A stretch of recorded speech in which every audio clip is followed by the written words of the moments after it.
The Evansville City Council has approved an updated master plan for the Jacobsville neighborhood. The plan sets a specific vision for each part of the neighborhood north of downtown. The master plan is updated every 10 years. USI says Taylor Gogol has been promoted from Assistant Director to Director of Development.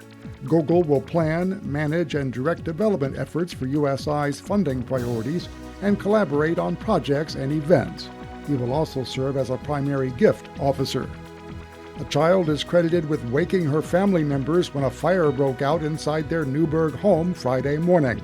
The Ohio Township Fire Department says everyone got out during the blaze in the 2600 block of Bell Road. There was no word on how the fire started. More on these and other stories at news.wnin.org.